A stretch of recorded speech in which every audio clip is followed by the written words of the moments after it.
हजारों लोगों ने शहीदियां दी देश की आजादी की लड़ाई में, लेकिन किसी एक भी पूंजीपति का एक भी बेटा शहीद हुआ तो बता दो। जब देश आजाद हुआ तब उत्तम खेती थी, सब धंधों में बढ़िया काम, जो सबसे टॉपर काम था वो खेती थी। लेकिन आज खेती का स्थान तीसरा चला गया। उस वक्त उत्तम खेती थी, माध्यम व्यापार था, नीच नौकरी बोला करते थे। आज खेती कोई करना नहीं चाहता। क्यों? क्योंकि आप देश की आमदन का आंकड़ा देखिए, आप देश में पोजीशन देखिए। जब देश आजाद हुआ तब देश की जीडीपी में कह लीजिए या मोटे शब्दों में समझा दूं, उस वक्त अगर देश 100 रुपए कमाता था, अगर देश के पास 100 रुपए होते थे तो 60 रुपए खेती से कमाए जाते थे। उत्पादन कम था लेकिन पोजीशन ये थी। देश की जीडीपी में उसका जो हिस्सा था वो 60% था। लेकिन आज है 100 रुपए में 10 रुपए। और अभी जो कानून आए हैं, अभी इनसे रह जाएगा 100 रुपए में केवल 6 रुपए, जहां पे आप टिकोगे आगे। वास्तविक जो लड़ाई है वो ये है कि हमारी जेब की जो शुद्ध मुनाफा था वो कम होता जा रहा है। और इसका आप थोड़ा सा एक आंकड़ा और देख लें। 1966 के अंदर एमएसपी तय करना शुरू किया है। अगर तब से लेके आंकड़े देखें, सोने के चौगिर्द पूरे देश की अर्थव्यवस्था घूमती है, धुरा माना जाता है सोना। 1970 में सोने का रेट 184 रुपए तोला था और गेहूं का रेट 72 रुपए था। यानी 2.5 क्विंटल गेहूं का था 1 तोला सोना, और आज 25 क्विंटल गेहूं का है 1 तोला सोना। अगर बाजार के बराबर खड़े, अगर आज भी 2.5 क्विंटल गेहूं का 1 तोला सोना आ जाए तो फिर हमारा लेवल आज भी बराबर है, आज भी हमारी उत्तम खेती है। अब ये पोजीशन है।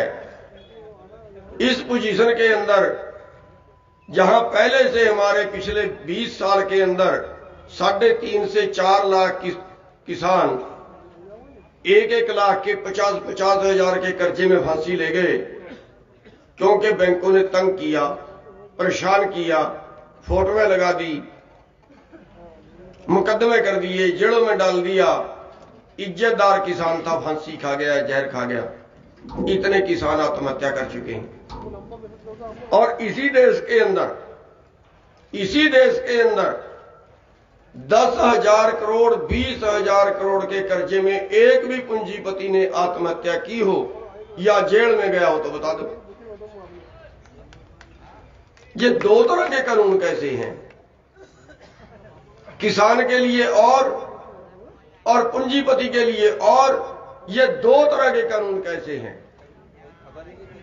अरे हमारे देश के एमपी, राज्यसभा के मेंबर 9,000 करोड़ मार के भाग गए। अरे वो करनाल का है 35,000 करोड़ मार लिया, और फिर एमपी का एमपी 90 करोड़ एक आदमी की 1 साल की आमदन बनती है, और इसी देश में दूसरे आदमी की आमदन 9 रुपए प्रति घंटा नहीं है। कौन सा देश बना दिया हमने? आपके ऊपर जो कर्जा है, जितना टोटल कर्जा खेती का, उससे 2 गुना पूंजीपतियों ने मार लिया, जिसको हम एनपीए बोलते हैं, जिसने कई बैंक बढ़ा दिए, कई बैंक बढ़ा दिए। इतना कर्जा पूंजीपतियों ने मार लिया और इतने कर्जे में एक भी पूंजीपति ने आत्महत्या नहीं की, एक भी पूंजीपति जेल में नहीं गया। क्या हो रहा है देश का? साथियों, इस व्यवस्था को बदलने की जरूरत है। 3 कानूनों को नहीं, इस पूरी व्यवस्था को बदलने की जरूरत है। और यह व्यवस्था बदलेगी कैसे?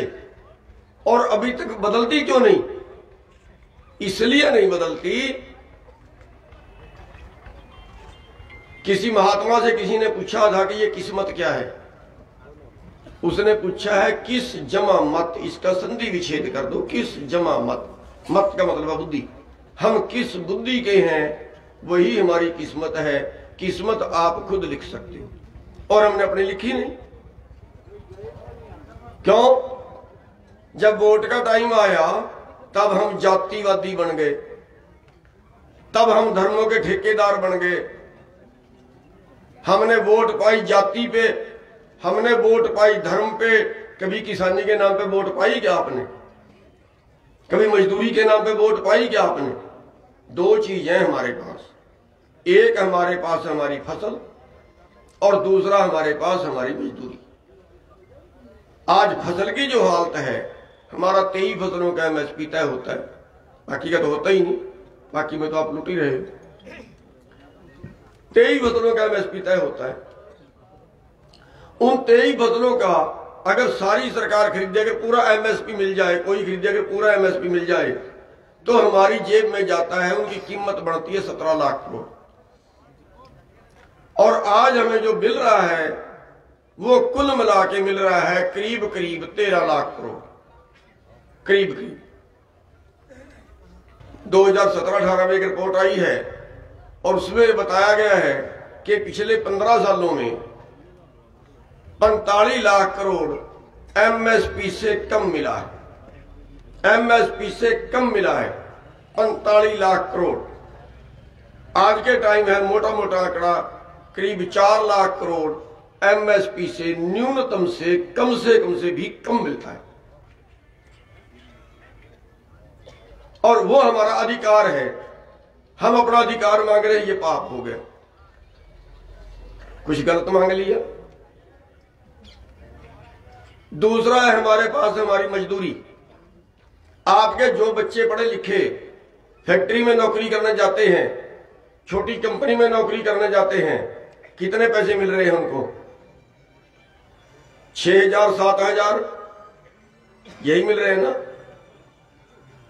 और जो न्यूनतम रेट है अनस्किल्ड का, वो मेरे ख्याल से हरियाणा का इस टाइम 9,500 के करीब है। यानी एक मजदूरी का जो हमारा न्यूनतम भाव है उससे भी 1/3 कम, फसल का भी कम, मजदूरी का भी कम। बस ये दोनों चीजें। और दोनों चीज से आज क्या हुआ? आज हम कहते हैं देश की जीडीपी डाउन चली गई, देश की अर्थव्यवस्था डाउन चली गई। अरे भाई, जब आपके पास कुछ खरीदने की कैपेसिटी नहीं बचेगी जनता के पास, जनता तो कंगाल कर दी। जब जनता कंगाल कर दी, जब आपके हिस्से का पैसा अंबानी की जेब में चला गया, तो फिर वो सर्कल से निकल गया। और जीडीपी का मतलब होता है आपस का लेन देन क्या हुआ, खरीद फरोख्त क्या हुआ। और जब आपने की खरीद फरोख्त नहीं हुई तो बाजार भी डाउन गया, वो बाजार वाले भी मारे गए, वो छोटे व्यापारी भी गए, ये छोटी फैक्ट्रियां भी गई, और सारा पैसा चंद लोगों के पास चला गया। और फिर एक और डाका कि देश में मंदी आ गई, मंदी आ गई। अब मंदी से देश को बचाना है। अरे भाई, मंदी से देश को बचाना है, इनको बांट दो, मंदी दूर हो जाएगी, खरीदने का सौदा इनके पास, खरीदने के पैसे इनके पास आ जाएंगे। पिछले साल देश के खजाने से 5 लाख करोड़ निकाला मंदी से बचाने के लिए। 70,000 करोड़ मारुति को दिया, 70,000 करोड़ देश के बिल्डरों को दिया कि कारें कम बिकी, 30% कारें कम बिकी, इसलिए मारुति को बचाओ, 70,000 करोड़ दान कर दिया। देश के बिल्डरों को बचाओ, 70,000 करोड़ दान कर दिया। उनके मकान कम बिके जो बड़े बड़े सिटी बसाते हैं, अरे भाई कौन सा फांसी लेके मर गया सीटी बिसाने वाला? 5 लाख करोड़ निकाल के ऐसे ही बांट दिया, देश के खजाने पे डाका। लाखों करोड़ हर साल इन बड़े पूंजीपतियों का माफ कर रहे हैं। जो मार लिया, जो एनपीए हो गया सो अलग, जो माफ कर रहे हैं वो लाखों करोड़ हर साल। और जो टैक्स छोड़ रहे हैं, जो देश के खजाने में आना था, सुन के कानों को यकीन नहीं होता। इतना बड़ा डाका है, किस तरह से लुटा रहे हैं देश को। बाबा रामदेव टैक्स के छोड़ने के ऊपर ना, टैक्स छुड़वा के देश 2 साल में 45वें नंबर से 5वें नंबर पे आ गया देश के अमीरों में।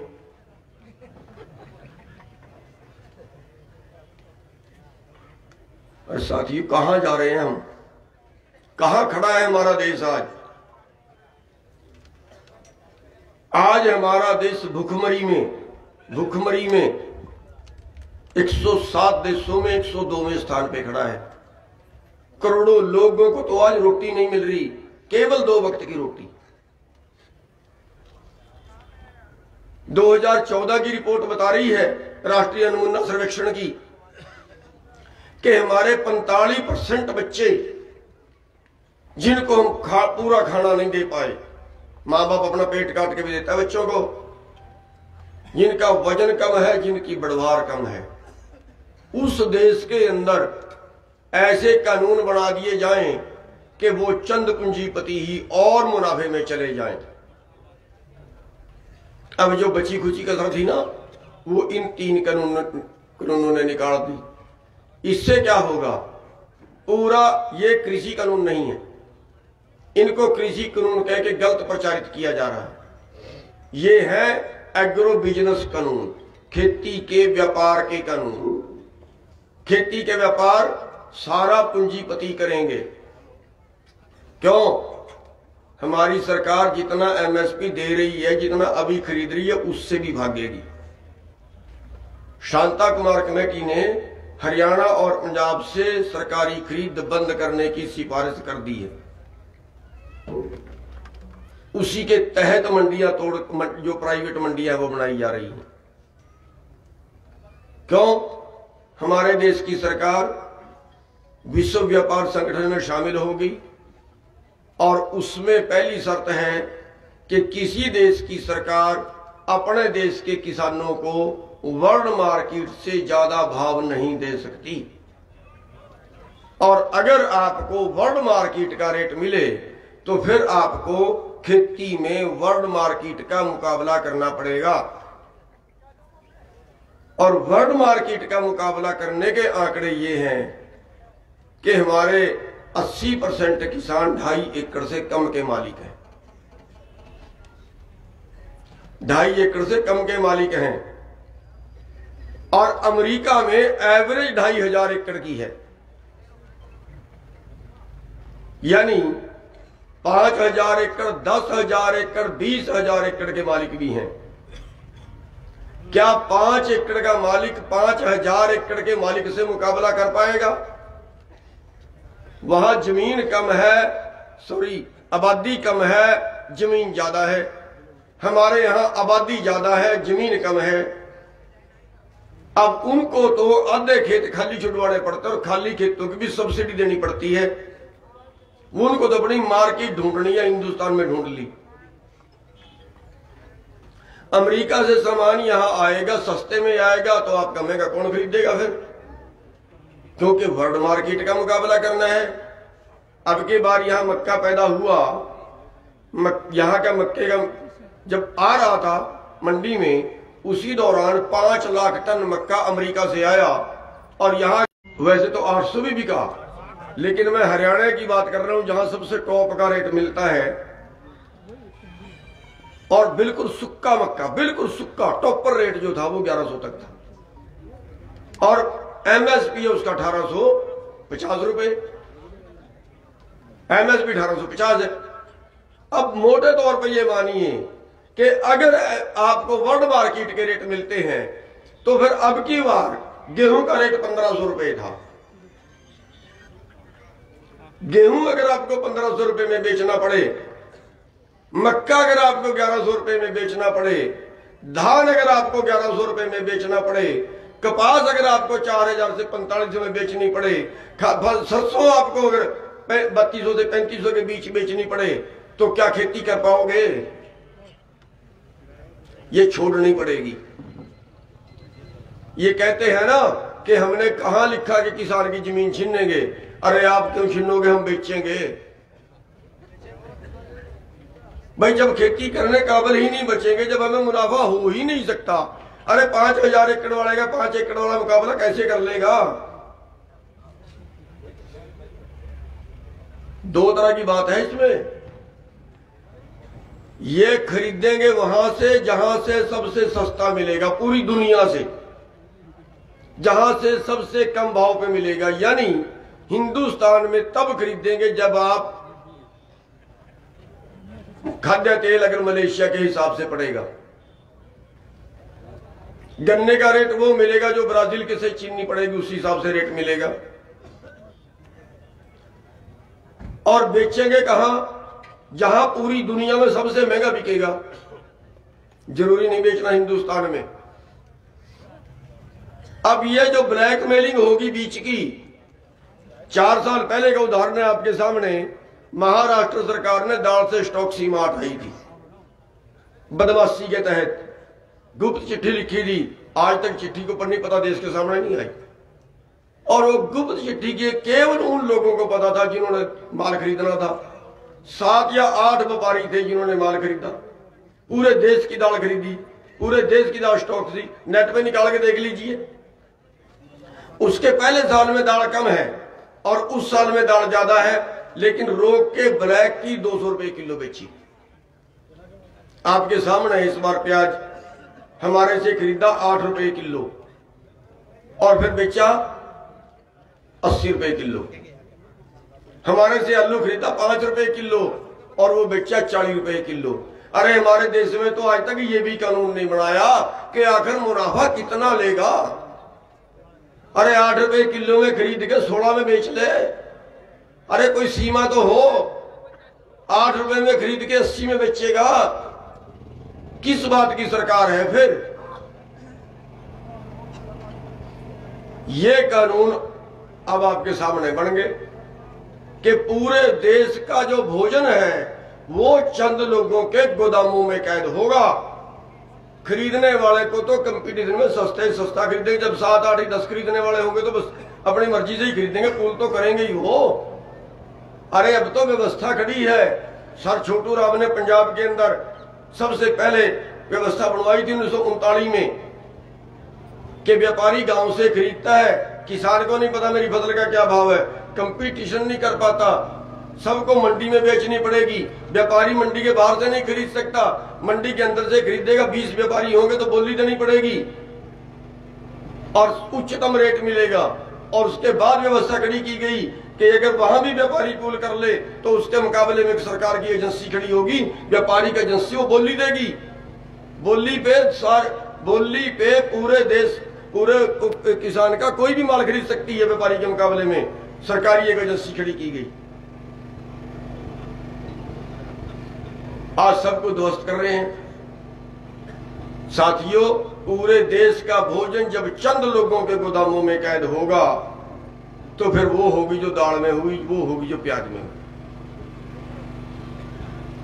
अब ये चीज आपके सामने है और इसके अगला एक कानून और आने वाला है और आ गया, समझो वो तैयारी है कि अब आप खेती नहीं कर सकते क्योंकि मुकाबला आपने विकसित देशों का करना है, ज्यादा जमीन वाले देशों का करना है जहां 10,000 20,000 एकड़ के प्लाट हैं। और अगर उनका मुकाबला करना है तो यहां भी कई हजार एकड़ के प्लाट बनेंगे और उनमें खेती करेंगे और कई हजार एकड़ के जो प्लाट हैं वो कंपनियां बनाएंगी, खेती भी कंपनियां करेंगी। अगला प्रोग्राम खेती कंपनियां करेंगी, आप खेती नहीं करोगे। और अब आप हिसाब लगा लो कि ये हमारा जो रोजगार है, हमारी जो जीविका है, अगर वो हमारे हाथ से चली जाए तो फिर हम क्या करेंगे।